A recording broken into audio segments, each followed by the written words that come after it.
बिस्मिल्लाहिर्रहमानिर्रहीम। अस्सलाम वालेकुम। मैं अपने तमाम दोस्तों को यूट्यूब चैनल बाबर ऑटोज़ में खुशामदीद कहता हूँ। दोस्तों आज का हमारा टॉपिक है, ये आप देख सकते हैं होंडा CG125 मेरे पास मौजूद है और इसकी जो है दोस्तों ऑयल लीकेज का मसला है।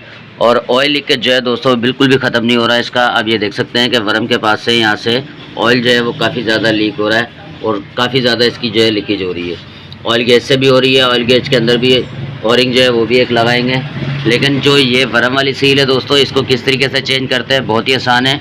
अब यहाँ से आप देख सकते हैं एक दिन के अंदर ही जो है काफ़ी ऑयल आ जाता है बाहर। तो दोस्तों इसकी ऑयल लीकेज का जो वरम की जो सील है ये किस तरीके से चेंज करते हैं, सबसे पहले इसका जो है फुटर्स खोल लेंगे, किक खोल लेंगे, सलेंसर खोल लेंगे और उसके बाद इसका क्लच कवर बाहर निकालेंगे और फिर इसके वरम की सील जो है वो चेंज करेंगे। जी तो दोस्तों ये क्लच कवर जो है ये मैंने खोल दिया है।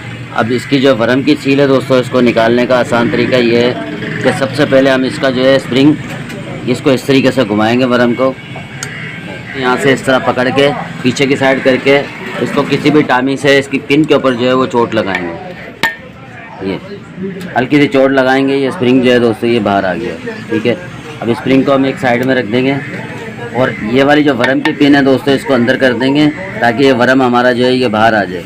अगर पिन जो है दोस्तों वो अंदर नहीं होगी तो ये बाहर नहीं आएगा वरम।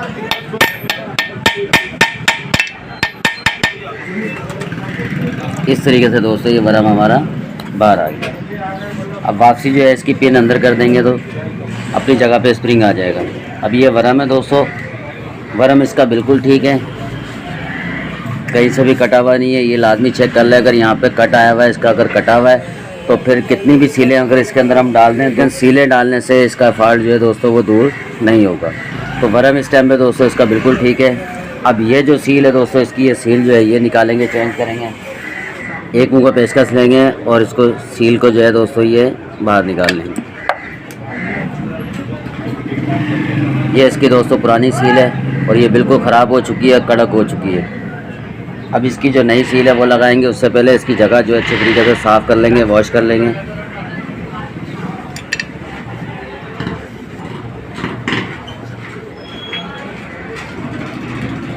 और ये इसकी सील है दोस्तों। अब सील इसके अंदर बिठाएंगे। सील का जो नंबर है दोस्तों ये है 12-22-5। 12-22-5 जो है वो क्लच वरम की सील होती है, उसका ये नंबर है दोस्तों। इसको इस तरीके से बिठाएंगे और इसको हल्की हल्की सी चोट से बिल्कुल इसको एक जैसा बिठा देंगे अंदर।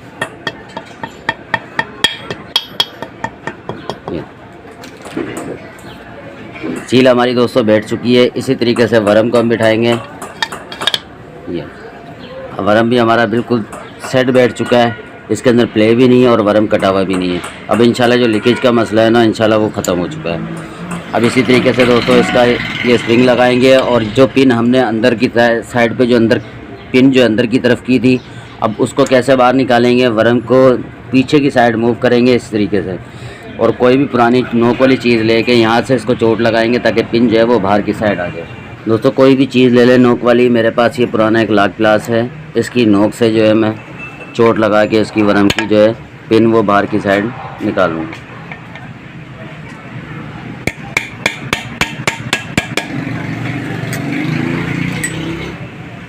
ये देखिए अब पिन जो है दोस्तों इसकी बाहर निकल आई है। अब इसके ऊपर जो है दोस्तों इसी तरीके से ये स्प्रिंग बिठा देंगे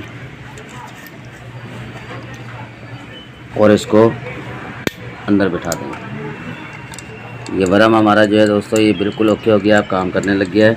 इसकी सील वगैरह ये सब डल चुकी है। तो दोस्तों इस तरीके से जो है वो सील लगा के इसका जो लीकेज है वो इस तरीके से ख़त्म कर सकते हैं। तो इंशाल्लाह क्लच कवर को फिट करेंगे और अब इंशाल्लाह इसकी जो लीकेज का जो मसला है, जो प्रॉब्लम है ऑयल लीकेज जो वरम की साइड से करता है दोस्तों, इसको जो है वरम निकाल के इस तरीके से क्लच कवर खुलता है, फिर वरम निकलता है और फिर सील जो है इसके अंदर नहीं वो डलती है। तो दोस्तों उम्मीद करता हूँ आपको वीडियो अच्छी लगी होगी। वीडियो अच्छी लगी है चैनल को लाइक और सब्सक्राइब जरूर कर दें। मिलते हैं एक नई वीडियो में, जब तक के लिए इजाज़त दीजिए। अल्लाह हाफिज़।